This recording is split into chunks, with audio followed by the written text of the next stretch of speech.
আসসালামু আলাইকুম সম্মানিত দর্শক শ্রোতা, আপনারা জানেন আগামীকাল জাতীয়করণ প্রত্যাশী জোটের নেতৃত্বে লাগাতার কর্মসূচি চলমান থাকবে ইনশাআল্লাহ। দূর দূরান্ত থেকে আগত শিক্ষক শিক্ষিকাবৃন্দ এখানে অবস্থান করছেন। তাদের কাছ থেকে আমি জানতে চাইব কে কোথায় থেকে এসেছেন। স্যার, কোথেকে আসছেন আপনি? আমি আসছি বাগেরহাট থেকে। বাগেরহাট বাগেরহাট। কি কারণে আসছেন স্যার? আসছি স্যার জানাজা পড়তে। ওই যে 500 টাকা বাড়ি ভাড়া দিছে, ওইটা জানাজা পড়ে কবর দিয়ে রেখে যাবো। অবশ্যই স্যার। আর কোনো উদ্দেশ্য নাই। এই যে 500 টাকা অজু করে আসছি। ধন্যবাদ স্যার। অজু করে আসছি। এবার বিষয়টা হলো যে 500 টাকা বাড়ি ভাড়া বৃদ্ধিতে শিক্ষকদের মনে যে আগুন জ্বলছে, ওইটা জানাজা পড়তে। এটাই স্যারে বলছে যে এখানে জানাজা পড়তে আসছে। স্যার, কোথেকে আসছেন স্যার? স্যার, আমি বুলা চরপেশন থেকে আসছি। চরফ্যাশন থেকে আসছেন। কি কারণে আসছেন স্যার? আসছি স্যার, এই যে 500 টাকা বাড়ি ভাড়া প্রজ্ঞাপন দিচ্ছে, এটার প্রতিবাদে এবং আমরা যা আমাদের প্রহসন করতেছে এটার প্রতিবাদ জানানোর জন্য আমাদের 20% প্রজ্ঞাপনের জন্য প্রজ্ঞাপন নিয়ে আমরা ঘরে ফিরবো। ধন্যবাদ স্যার। ম্যাডাম, কোথেকে আসছেন? আসসালামু আলাইকুম। আমি মতলব দক্ষিণ চাঁদপুর থেকে এসেছি। সাবরিনা সিদ্দিকা, প্রভাষক ইংরেজি। কি কারণে আসছেন ম্যাডাম? যে এসেছি হচ্ছে একটা কারণে, যে আগে তো আমাদের অনেক আগে থেকে আমরা অনেক বৈষম্য হয়ে আসছে। তো গত 12ই আগস্ট আমাদের সিদ্ধান্ত হয়েছিল যে সরকারের সাথে আমাদের যে 20% বাড়ি ভাড়া আছে, তারপর 1500 টাকা চিকিৎসা ভাতা, আর হচ্ছে কর্মচারীদের 75% উৎসব ভাতা দেওয়া হবে। কিন্তু বিশ্ব শিক্ষক দিবসে আমাদের সাথে উপহাস করা হলো, টাকা দিয়ে আমাদেরকে অপমান করা হলো। তো বিশ্ব শিক্ষক দিবসে সে অপমানের প্রতিবাদ জানাতে আসছেন, প্রতিশোধ নিতে আসছেন। প্রতিশোধ নিতে এসেছি এবং চাচ্ছি অবশ্যই আমরা আমাদের কাঙ্ক্ষিত সফলতা নিয়ে আগামীকালই বাড়ি ফিরে যাব ইনশাআল্লাহ। ইনশাআল্লাহ। ম্যাডাম, কোথেকে আসছেন? আসসালামু আলাইকুম। পরিচিত মুখ। আমি আফরোজা শ্রাবণ, সিরাজগঞ্জ জেলা, এবং আমি প্রীতিলতা উচ্চ বিদ্যালয়, সেই প্রীতিলতা উদ্যান, সেই সংগ্রামী নেত্রীর স্কুলের আমি একজন সহকারী প্রধান শিক্ষক। এসেছি এই সভ্য দেশের অসভ্য কার্যক্রমের জবাব দেওয়ার জন্য প্রেস ক্লাবে হাজির হয়েছি বেলা 1টার সময়। এই সভ্য দেশের চিত্রটা কেন অসভ্য হলো সেই জবাব দেওয়ার জন্য ছুটে চলে এসেছি। আগামীকাল জবাব দেওয়া হবে। ধন্যবাদ। এত অসভ্যতা, এই অসভ্যতার। স্যার, আপনি কি বলবেন স্যার? একটু বলেন। এই যে 500 টাকা বৃদ্ধি, এটা কি কখনো মেনে নেওয়া যায় স্যার?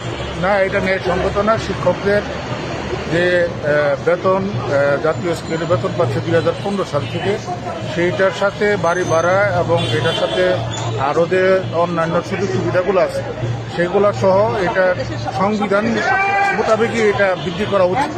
সেখানে 20%-এর বাড়ি ভাড়ার ব্যাপারে যে সরকারের সাথে একটা মৌখিক চুক্তি হয়েছিল, এটা বাস্তবায়নটা গত 2 মাসের মধ্যে করা উচিত, কিন্তু সেটা করে নেই। শিক্ষকদেরকে বাধ্য হয়ে রাজপথে ফেলে দিয়েছে। তাই আগামীকালের অবস্থান ধর্মঘটে সকলে উপস্থিতি কামনা করছি। ধন্যবাদ স্যার। কোথেকে আসছেন স্যার? আসসালামু আলাইকুম। আমি আব্দুর রহমান বাহার, মাদারীপুর জেলা থেকে আসছি। স্যার, সবুজ স্যার যে কথা বলছে, সে জানাজা পড়তে আসছে আর আমি ইমামতি করতে আসছি। ধন্যবাদ স্যার। ধন্যবাদ। এখান থেকে বাবা, তুমি কি তোমার বাবার সাথে আসছো? হ্যাঁ, তোমার বাবার সাথে আসছো। কোথেকে আসছো? আমি কোচো উপজেলা থেকে। তাই, ধন্যবাদ। কোথেকে আসছেন স্যার? চাঁদপুর জেলা কোচো উপজেলা থেকে আসছি। মূল লক্ষ্য এবং উদ্দেশ্য প্রজ্ঞাপন নিয়ে যাওয়া।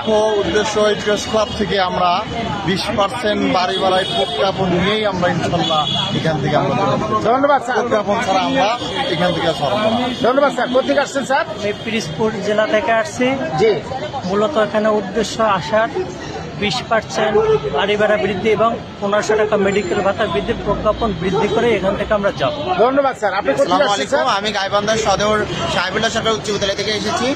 আমাদের মূল উদ্দেশ্য হচ্ছে শিক্ষা উপদেষ্টার অর্ডার অনুযায়ী 20% বাড়ি ভাড়া এবং 1500 টাকা মেডিকেল ভাতা তিনি যে আমাদের দিতে চেয়েছেন, এইটা প্রজ্ঞাপন না হওয়া পর্যন্ত আমরা এই প্রেস ক্লাব থেকে যাবো না ইনশাল্লাহ। ধন্যবাদ।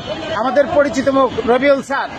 স্যার, আপনি বলবেন সারা বাংলাদেশের শিক্ষকদের জন্য আপনার কি মেসেজ? আসসালামু আলাইকুম। সম্মানিত সারা বাংলাদেশের এমপিও শিক্ষক মন্ডলী, আপনারা দেখছেন যে আমরা কিন্তু ইতিমধ্যে চলে এসেছি। আপনারা আমাদেরকে চেনেন যে আমরা জাতীয় প্রত্যাশী জোটের নেতৃবৃন্দ নিঃস্বার্থভাবে কি পরিমাণ পরিশ্রম করি এবং পরিশ্রম তো করি তার প্রমাণ কিন্তু আপনারা পাচ্ছেন। আগামীকালকে প্রোগ্রাম আমরা কিন্তু আজকেই আপনাদেরকে এই প্রেস ক্লাবে বরণ করার জন্য চলে এসেছি। আমাদের সমস্যার বলেছেন জানাজা পড়াবেন, আমাদের বাচ্চার বলেছেন জানাজা পড়াবেন। জানাজার পড়তে তো নামাজ পড়ার জন্য পার্টি লাগবে, আমি পার্টি নিয়ে আসছি। জানাজা পড়ার জন্য লোকজন নিয়ে আসছি। ইনশাল্লাহ আমাদেরকে যে অপমান করা হয়েছে 500 টাকা বাড়ি ভাড়া দিয়ে, এই অপমানের প্রতিশোধ আমরা নিব এবং ইনশাল্লাহ আমরা আমাদের যে কাঙ্ক্ষিত বাড়ি ভাড়ার প্রজ্ঞাপন এই প্রজ্ঞাপন হাতে নিয়েই আমরা এই রাজপথ থেকে ছাড়বো। সবাইকে ধন্যবাদ।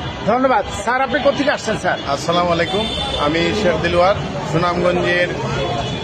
আমি এসেছি শনির হাওড় থেকে, মেরুয়াখলা মমিনিয়া কামিল মাদ্রাসা থেকে এসেছি। আমি জাতীয়করণ প্রত্যাশী মজুটের পক্ষ থেকে সারা বাংলাদেশের শিক্ষক কর্মচারীদেরকে মেসেজ দিতে চাই একটাই, যে আমরা বিগত 22 দিন 44 দিন যে আন্দোলন সংগ্রাম করেছি এবং 13 তারিখের যে আন্দোলন, আমি ছিলাম না, অসুস্থ ছিলাম।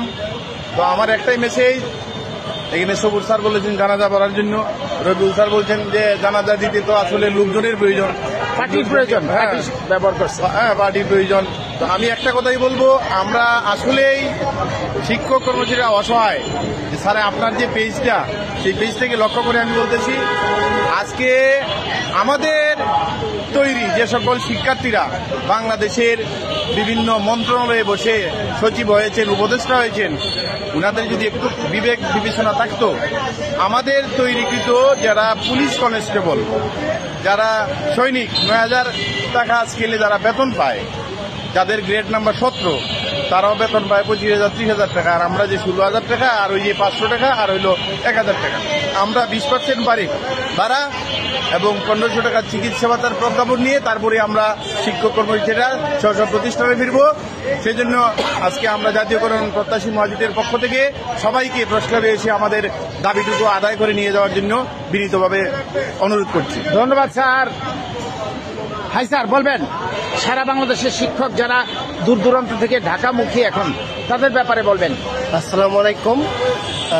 আগামীকাল যে প্রোগ্রাম আছে, এই কর্মসূচিতে আমি সারা বাংলাদেশের শিক্ষকদেরকে ঐক্যবদ্ধ হয়ে জাতীয় প্রেস ক্লাবের সামনে অবস্থান করার জন্য অনুরোধ করছি। এবং কিসের 500 টাকা? এখন তো 500 টাকা আর হবে না, আর 20%ও আমরা মানি না। এখন আমাদের 45% বাড়ি ভাড়া এবং 1,500 টাকা চিকিৎসা ভাতা, এটার প্রজ্ঞাপন যদি 12 তারিখের ভিতর হয় তো ভালো, 20% যদি 12 তারিখের ভিতর হয় ভালো, নাহলে 45% বাড়ি ভাড়ার প্রজ্ঞাপন শিক্ষকরা এখান থেকে নিয়ে আদায় করে নিয়েই এখান থেকে যাবে ইনশাল্লাহ। ধন্যবাদ স্যার।